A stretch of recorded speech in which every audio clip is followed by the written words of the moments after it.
ମୁଁ ଜଣେ ଶ୍ରମିକ ନେତା ବୟସ୍କ ନାଗରିକ ଆଜ୍ଞା। ମୁଁ ପ୍ରଥମେ जो समाश्री जो मरीगले मु जगन्नाथ प्रार्थना करुच्ची प्रभु जगन्नाथ ये भली झील जी कि सबु क्षेत्र में न्याय लड़ाई कर निजे आत्महत्या देला प्रभु जगन्नाथ प्रत्येक परिवार से भाया झील को जन्म दिंतु आज्ञा देखु सी आत्म सुरक्षा कमिटी जड़े सभ्या जे कि विभिन्न कॉलेज बुलिकी झील पुओ मान को आत्म सुरक्षा तुम्हें निजे केमती बंची पार निर्भरशील निजे गोड़े निजे छिड़ा पार क्या भय करनी से ट्रेनिंग दौला किंतु आज से ही झील जी लोक को जो पिला मानू सुरक्षा देवाई जो ट्रेनिंग दौला से पिला आज आत्महत्या कला किंतु ये बड़ दुखर कथा देखु जदि एक कथा कह जो आम गणतंत्र राष्ट्र संविधान आर गोटे मूल्यबोध कौन रही क्षेत्र में देखु जे गणतंत्र राष्ट्र कि रे जो संविधान आमर जड़े एमएलए एमपी से शपथ नौ मु गणतंत्र संविधान को बचाई रखी देशर जो नीति आदर्श को पालन करी आज्ञा देखु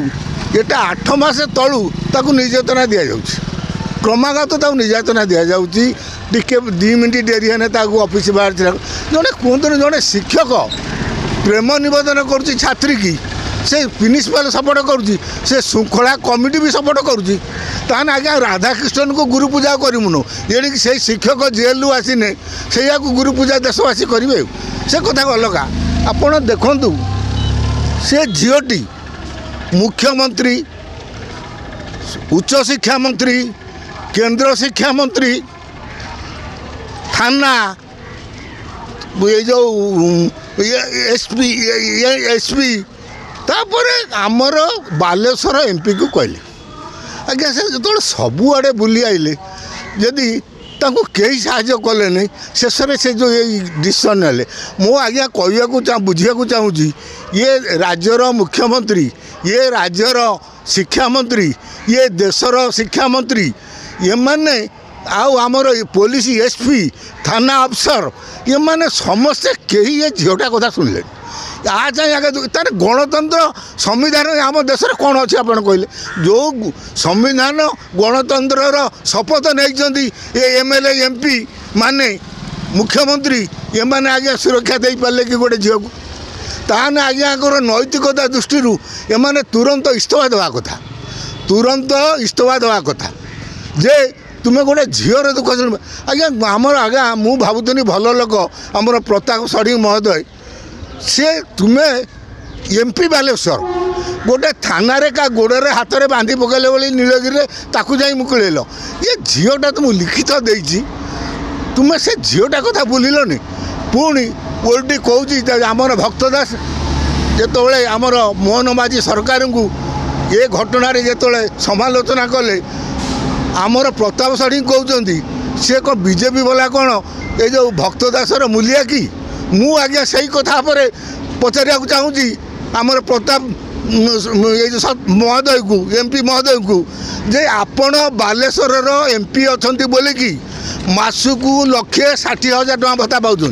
ताने आपण मूलिया नुहति कि 1,60,000 टका तुमको सरकार कहीं दौरान जे तुम्हें बालेश्वर एमपी बोलिकी जदि 1,60,000 टका तुम्हें भत्ता नौच मूल्य नौच ताने से झील कथा कहीं बुझल एटा गोटे कथा देखु ये जो मोहन माझी हो कि उच्च शिक्षा मंत्री कौन आमर सी कि आमर केंद्र शिक्षा मंत्री ये जो एसपी ये जो गोटे थाना ऑफिसर ये कहीं आगे कहीं ता दुख शुणिले कलेक्टर से समिति को जन देखती ये झील से एत चालाक सबुआड़े ता दुखटा जनइला पर्यंत पर भी ता दुखटा कहीं आगे शुणिले कौन दाबी करिए सर मु आज्ञा गोटे कथा कहवाक चाहूँगी जे मोर गोटे कथा हूँ जे ये मुख्यमंत्री उच्च शिक्षा मंत्री विशेष करी धर्मेंद्र प्रधान जो गालुआमी मारुंट सी भी इस्तफा दरकार दरकार कहीं तुम्हें उच्च शिक्षा मंत्री आज दिल्ली दरबार में ओडिया पुआ बोली खातिर देखौच कि तुम बालेश्वर गोटे झील को तुम्हें प्रताप षड़ी तुम्हें शिक्षा मंत्री धर्मेंद्र प्रधान तुम्हें कौन कल सुरक्षा दे पार कि दे पारलनि आउरी बड़ बड़ कथा कौच जे तुम्हें नारी सुरक्षा कथा नारी मान निर्यातना कथा कहबार अधिकार कांग्रेस नहीं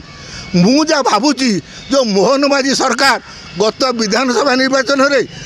विधानसभा रे जो कांग्रेस एमएलए मान को मार्शल लगे पदा बाहर करदे सस्पेंड करदे मु भावुची हाथ में आमर धर्मेन्द्र प्रधान बाबूर हाथ अच्छे सी निश्चय मोहन माझी सारे कथा बाचस्पति कहीकि कथा कर महिला मान कहबार अधिकार कांग्रेस ना आज जोटा पार्टी बाहर मु भावुँ बोधे विधानसभा कांग्रेस वाला महिला बिल निर्यातना कथा उठेला बेलू मार्शल धक्का मारी बाहर करदे सस्पेंड करवा मु भावुँ यहाँ धर्मेन्द्र प्रधान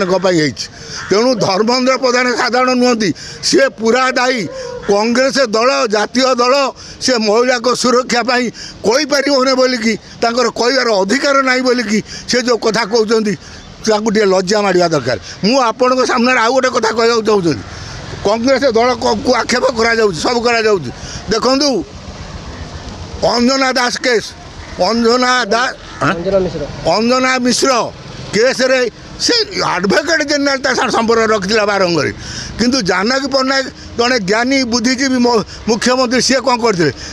कारण से एडवोकेट जनरल रही जो ये कुकर्म कला अंजना मिश्र सागर कहीं सी पर्यंत रिजाइन करनी से जानकी भल पट्टनायक भाया मुख्यमंत्री को कांग्रेस दल केन्द्र कहला तुम विदा हुआ अन्य जन को मुख्यमंत्री कराला जदि सत्साहस अच्छी जदि सहसाहस अच्छी बीजेपी दलर ताने प्रधानमंत्री कहतु मोहन माझी हटि जाऊ शिक्षा मंत्री हटि जाऊ उच्च शिक्षा मंत्री हटि जाऊ ये जो कलेक्टर ये जो एसपी जो थाना अफिसर तांको तुरंत चाकरी बहिष्कार करा जाऊ आम जानू ठीक आउ गोटे कथा भाई मुझे चाहूँगी आम यशस्वी प्रधानमंत्री नरेंद्र मोदी महोदय किसी वर्षे बोधे 2-4-5 थर मु गणी नहीं मन की बात कहते प्रधानमंत्री मन की बात कहते देशवासी मु प्रधानमंत्री की पचार चाहूँगी आपण मन की बात देशवासी को शुणाऊँगी गोटे झील ता मन की बात तुम मंत्री मुख्यमंत्री शिक्षा मंत्री केंद्र शिक्षा मंत्री पुलिस थाना सबुआडे कहला ता मन कथाटा जदि कई बुझिल नहीं ताले तुम्हें मन की बात कहीं देशवासी शुणे जदि जड़े साधारण झील नुह सी भी जड़े छात्र नेतृत्व नेता थिला फकीर मोहन कॉलेज जो फकीर मोहन जी कि ओडिशार अस्मिता जो फकीर मोहन सेनापति कॉलेज आज तांको कॉलेज रे जो कलंक लगेला बीजेपी बोला मु आशा करुच्ची एपाई बालेश्वर एमपी आमर शिक्षा मंत्री मुख्यमंत्री केंद्र शिक्षा मंत्री एमाने रिजाइन करंतु कांग्रेस दल तो कही सारे 17 तारिख रु ओडिशा बंद कर लगात कांग्रेस दल नारी की सुरक्षा दौला दब ये माने भूली जाते धर्मेन्द्र प्रधान किसी ज्ञान ना भारत माता उत्कल जननी ये देशर गोटे राज्य ओडिशा जहाँ को माटी की माँ बोली कहती उत्कल जननी बोली संबोधन करा जाऊँ ओडिया जाति मातृशक्ति की बेसी अग्रता दिए से ओडिशार नाम ना ये माटीर ना उत्कल जननी रखिंट उत्कल जननी रखि ओडियावासी आज ओडिशा रे नारी निर्यातना होची ये एमएलए एमपी ये पुलिस ऑफिसर ये समस्त एकजुट हो मुख्यमंत्री पर्यंत समस्त एकजुट हो गोटे जदि झील को न्याय न दे पारे से नैतिक अधिकार चेयर बसवार ना।